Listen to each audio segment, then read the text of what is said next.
উদ্দেশ্য হলো যে হযরতে ফাতেমা জাহরার যখন বিবাহ হয়, নবী পাক কোনো ধন সম্পদ না দেখে তিনি দেখেছিলেন যে আল্লাহ তাআলাকে কত ভালোবাসেন, নবী পাককে কত ভালোবাসেন। আর হযরতে আলী আল্লাহকে নবীকে কত ভালোবাসতেন, যার ব্যাপারে বলা হয়েছে সুবহানাল্লাহ। হযরতে আলী যখন মায়ের পেটে ছিলেন, মায়ের পেট থেকে নিজের মাকে শিক্ষা দিচ্ছিল যে আম্মা নবী পাকের ইজ্জত করো, ইহতিরাম করো। হাদিসে এসেছে হযরতে আলী যখন মায়ের গর্ভে ছিলেন, তো একদিন নবী আমার হযরতে আলীদের বাড়ি গেলেন, তখন তার গর্ভে ছিলেন। তো হযরতে আলীর মা উনি বলছেন যে আমার পেট থেকে যেন একটা আওয়াজ বের হচ্ছে। কি আওয়াজ? হযরতে আলী বলছেন নিজের মাকে, আম্মা জান, কোরআন বলছে ওয়াতআযিরুহু ওয়াতাওয়াক্কিলুহু, নবীর ইজ্জত করো, নবীর ইহতিরাম করো, তাজিম করো। তো কেমন করে তাজিম করব? হযরতে আলী মায়ের পেট থেকে আওয়াজ দিচ্ছে নিজের মাকে, আম্মা জান শোনো, যদি নবী পাকের ইজ্জত করতে হয়, ইহতিরাম করতে হয়, আমার নবী যখন ঘরে প্রবেশ করেছেন আপনি বসে থাকবেন না আম্মা, আমার নবীর সম্মানার্থে তুমি দাঁড়িয়ে যাও। হযরত আলী মায়ের পেট থেকে এরকম আওয়াজ দিচ্ছে, সুবহানাল্লাহ। তো তিনি কতটা খোদা ভীরু ছিল।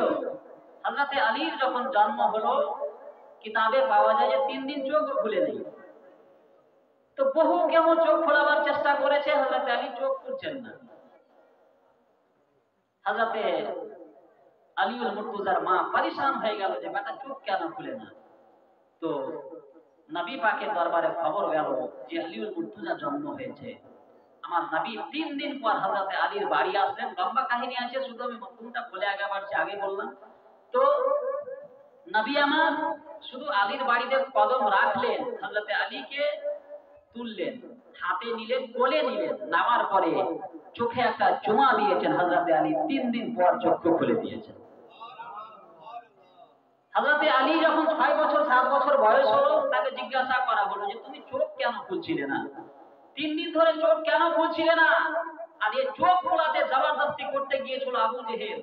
তো কিতাবে পাওয়া যায় যে আবু জেহেলের গালে ওই 3 দিনকার বাচ্চা একটা এমন করে চড় মেরে দিয়েছিল, কিতাবে লিখছে একটা লোম দাঁড়িয়ে যাবে যে হযরত আলী ছোট্ট বাচ্চা, 3 দিনের বাচ্চা এমন করে একটা চড় মেরেছিল যে আবু জেহেল বলছে যে 5টা আঙুলের দাগ গালে বসে গেছে। বলুন সুবহানাল্লাহ।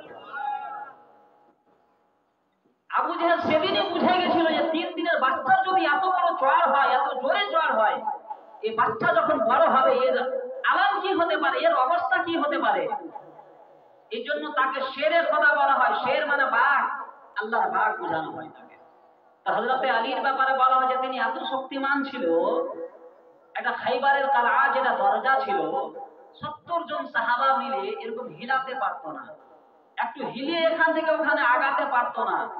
হযরত আলী ওই কালআ বা ওই দরওয়াজাটা এক হাতে তুলে দূরে চালিয়ে দিয়েছে। বলুন সুবহানাল্লাহ। একে বলা হয় শের, বাঘ। তো হযরত আলীউল মুর্তজা শেরে খোদাকে জিজ্ঞাসা করা হলো যে 3 দিন চোখ কেন খুলছিলে না, তুমি বলো।